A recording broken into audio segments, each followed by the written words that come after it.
Feudalism. This is a very not very a complex term, but basically used in the history book of class 9 as well as in class 10. और history में अगर European history में पढ़ रहे हैं और खासकर वो 18th सेंचुरी और 17th सेंचुरी की बात है तो फ्यूडलिज्म जो है one of the most important term हो जाता है। फ्यूडलिज्म है क्या? सबसे पहला चीज है फ्यूडलिज्म आपका यूरोप में यूरोपियन हिस्ट्री में पढ़ रहे थे। एक फ्यूडलिज्म पॉलिटिकल सिस्टम है, आप इसको इसे पॉलिटिकल सिस्टम भी कहेंगे, इसके अंतर्गत में इकोनॉमिकल सिस्टम भी हो जाता है, सोशल सिस्टम भी इसके अंतर्गत में आ जाता है। कुछ हिस्टोरियंस का कहना है कि ये सिर्फ पॉलिटिकल सिस्टम के रूप में काम आता है, पर कुछ और हिस्टोरियंस हैं जिसने फ्यूडलिज्म को पॉलिटिकल सिस्टम, इकोनॉमिकल सिस्टम और as well as social system, मतलब इसे राजनीतिक सिस्टम के रूप में भी देखा गया, आर्थिक सिचुएशन को भी क्रिएट किया गया है, साथ साथ सामाजिक व्यवस्था के ऊपर भी इसे देखा गया है। यहाँ पे फ्यूडलिज्म के कंसेप्ट में आ जाए, डेफिनेशन के आ जाए तो आसान भाषा में कर लीजिए कि इसके अंतर्गत में होता क्या था कि किंग या लॉर्ड्स इनके पास ही मतलब किसी एरिया का, किसी कन्फाइंड टेरिटरी की जितनी भी जमीनें होती थी उन जमीनों पर अधिकार किसका होता था? किंग का या फिर लॉर्ड्स का। और जो वैसल्स होते थे, मतलब ये किंग और लॉर्ड जिनको ये जमीनें देते थे किस पे काम करवाना है, उन्हें वैसल्स कहा गया है। वैसल्स जो हैं सर्व से यानी अपने गुलामों से उस पर खेती करवाया करते थे, पीजेंट से खेती करवाया करते थे। तो ये फ्यूडलिज्म के अंतर्गत में आ जाता है। पहला कंसेप्ट निकल कर आया कि फ्यूडलिज्म एक पॉलिटिकल सिस्टम है जिसमें राजा या लॉर्ड्स के पास क्या है, सारा जमीन होता है, उस सारे जमीन का अधिकार किसका है? अधिकार किसका है? राजा और लॉर्ड्स का है।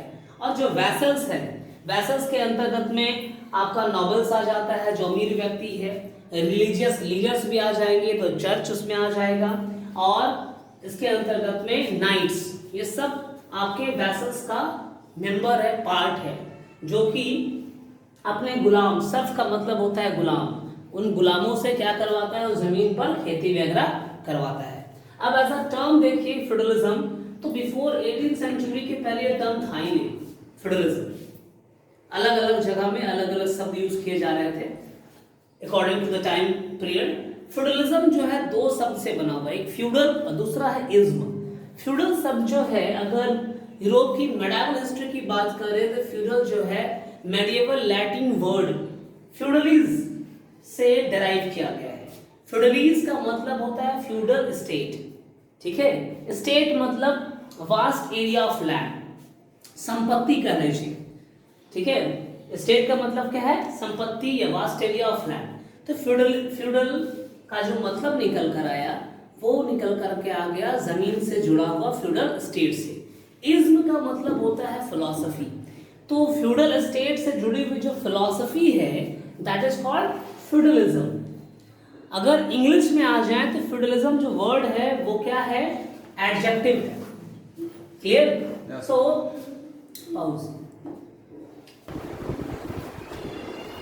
Now feudalism. अब मैंने पहले ही बोला कि हिस्टोरियंस अलग अलग, इतिहासकारों का अलग अलग विचार रहा है। अर्लियर फ्रेम में हिस्टोरियंस जो है इन्हें सिर्फ पॉलिटिकल सिस्टम के रूप में रिकॉग्नाइज किया गया फ्यूडलिज्म को, लेकिन लेटर ऑन 19th सेंचुरी में जब मॉडर्न इतिहासकार, मॉडर्न हिस्टोरियंस आए, उन्होंने फ्यूडलिज्म के बारे में पॉलिटिक्स से भी जोड़कर रखा, इकोनॉमिक सिस्टम से भी जोड़कर रखा, क्योंकि इससे रेवेन्यू जनरेट हो रहा था, साथ साथ सोशल सिस्टम के साथ भी इसका कनेक्शन बनाया। तो सिंपली ये कर लीजिए कि अगर फ्यूडलिज्म का कंसेप्ट निकल के आया तो फ्यूडल, अगर ट्रायंगल हम डिफाइन करते हैं तो फ्यूडल ट्रायंगल के अंतर्गत में पॉलिटिकल भी आ रहा है, इकोनॉमिकल भी आ रहा है और सोशल चेंजेस सिस्टम को भी ये इंक्लूड कर रहा है।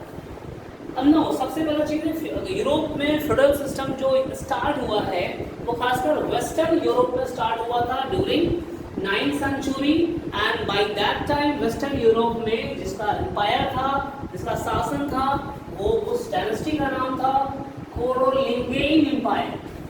Carolingian empire. अब फ्यूडलिज्म के अंतर्गत में दो इम्पोर्टेंट आपका जो है प्रिंसिपल इंस्टीट्यूशंस हैं, संस्थान हैं, जो कि फ्यूडलिज्म के अंतर्गत एक्सप्लेन किया जाता है। वेरी फर्स्ट वन इज वैसलेज and the second one is फीफ। वैसलेज जो है एक कॉन्ट्रैक्ट होता है जो कि लॉर्ड और मैन के ऊपर होता है, arrangement between Lord and man. मतलब वैसलेज के बीच में क्या है, एक लॉर्ड है, दूसरा आम आदमी जो कि आपका सबसे नीचे, जिसमें पीजेंट वगैरह रह जाएंगे, सर्फ आ जाते हैं, वो लोग जानेंगे। इनके बीच में कॉन्ट्रैक्ट होता है। किस प्रकार का कॉन्ट्रैक्चुअल अरेंजमेंट, ठीक है। कॉन्ट्रैक्चुअल अरेंजमेंट आगे हम समझेंगे किस प्रकार का कॉन्ट्रैक्ट है। इनिशियली भी समझ लीजिए लॉर्ड, अगर मैं लॉर्ड हूँ, मैंने जमीन को बांटा, आप लोग सभी काम कर रहे हैं, तो उसके अंतर्गत में जब कभी भी जमीन पे आप खेती कर रहे हैं, अब जब कभी मुझे सैनिक सहायता की जरूरत होगी, आपको सैनिक के रूप में ट्रेनिंग दे करके युद्ध के मैदान में भेज दिया जाएगा ताकि युद्ध लड़ सके। इस प्रकार की कॉन्ट्रैक्चुअल अरेंजमेंट डिफाइन किया जाता है वैसलेज के अंतर्गत में। फीफ का मतलब होता है लैंड।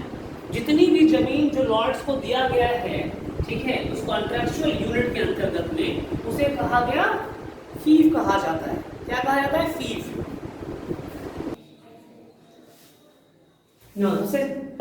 अब जैसे मैंने बताया कि जब लैंड ग्रांट करने की वक्त आती है, तो लैंड ग्रांट करने के पहले जिसे भी लैंड ग्रांट किया जाता था, उसे सबसे पहले वैशल में एंटर किया जाता था। सपोज मैं अगर एज अ किंग हूं और मैं लैंड किसी को ग्रांट कर रहा हूं, तो जिस व्यक्ति को लैंड ग्रांट किया जाएगा, सबसे पहले उसे वैशल में ऐड किया जाएगा, उसे वैशल में एंटर करना पड़ेगा। और वैसल में एंटर करने के लिए एक पर्टिकुलर सिंबॉलिक सेरेमनी होता है, उस सेरेमनी को कहा जाता है कमेंडेशन सेरेमनी। कमेंडेशन सेरेमनी जो कि एक फॉर्मल और सिंबॉलिक सेरेमनी है। एक फॉर्मल और एक सिंबॉलिक, मतलब एक रूप से वैसल का जो सेरेमनी मनाया जाएगा वो सिंबॉलिक रूप से दिखाया जा रहा है कि by that part, by that action आपको क्या किया गया है, वैसल में एंटर करने का जगह दे दिया गया है, मौका दिया गया है। और इस कमेंडेशन सेरेमनी के अंतर्गत में दो बातें आती हैं, दो एक्ट किया जाता है, दो क्रियाएं होती है। पहला होमेज एंड दूसरा ओथ ऑफ फिल्दी। होमेज मतलब यहाँ पर अगर देखेंगे तो आगे हम लोग उसका डिफाइन देखेंगे, लेकिन होमेज में एक प्रकार का अरेंजमेंट आ जाता है, ठीक है। और ओथ ऑफ फिल्दी मतलब जब होमेज कर करके वैशल में एंट्री की जाती है, तो वहां पर शपथ ग्रहण दिलवाया जाता है कि आपको इस प्रकार की सर्विसेज रेंडर करना होगा। That is oath of filthy house. Homage, जैसे मैंने पहले ही बोला कि लॉर्ड्स जो होमेज के अंतर्गत में है, लॉर्ड्स एंड वैसल इंटर्ड। अब लॉर्ड्स और वैसल के बीच में कॉन्ट्रैक्ट होगा। अब उस कॉन्ट्रैक्ट में इन द वैशल प्रॉमिस, इसमें जो वैसल है, तो वैसल के मेंबर्स जो हैं लॉर्ड्स को प्रॉमिस करेंगे। किस रिगार्डिंग प्रॉमिस करते हैं कि जब कभी भी लॉर्ड्स या किंग जो है सपोर्ट के लिए, अपनी सहायता के लिए मिलिट्री सर्विसेज की मांग करता है, तो वैशल को हर हाल में अपने लॉर्ड्स को या राजा को या किंग को जो है मिलिट्री सपोर्ट देना पड़ेगा। whenever it was called by a lord or a king to protect the vessel from external forces। इसके बाद जब कभी भी राजा को ऐसा लगा कि हाँ हमें सैनिक सहायता की जरूरत है, युद्ध की सिचुएशन है सैनिकों की, तो वैसल क्या करता है, सैनिक मिलिट्री सर्विसेज जो है राजा को प्रोवाइड किया। दूसरी तरफ लॉर्ड ये भी प्रॉमिस करता है कि वैसल किसी एक्सटर्नल फोर्सेस, बाहरी ताकत से बचाने का काम कौन करेगा, वैसल को, तो लॉर्ड करता है, वो भी वचन देता है कि वैसल की सुरक्षा करने का पूरा इंतजाम लॉर्ड्स के द्वारा किया जाता है, ताकि कोई भी बाहरी ताकत जो है वैसल पर आक्रमण ना कर सके, वैसल में अपना अधिकार अचानक से आकर ना बना सके। इस प्रकार की एक एग्रीमेंट होती है। That part of agreement is called as homage. दूसरा है oath of fealty, own by a vassal for as, मतलब यहाँ पे शपथ लिया जाता है वैसल के द्वारा। वैसल के द्वारा किसके लिए लिया जाएगा, फ्यूडल लॉर्ड्स के लिए, कि आपने हमें लैंड ग्रांट किया है और इसके बदले में मैं आपको ये वचन देता हूं कि जब कभी भी आपको मुसीबत आपको किसी प्रकार की यानी सैनिक सहायता या आपके कोर्ट में, ठीक है, किंग्स कोर्ट में आने की बात होगी, वहां पे जरूरत की बात होगी, तो हम हमेशा उसके लिए क्या होंगे, तैयार रहेंगे। ये शपथ दिलाई जाती है, this is called oath of fielding.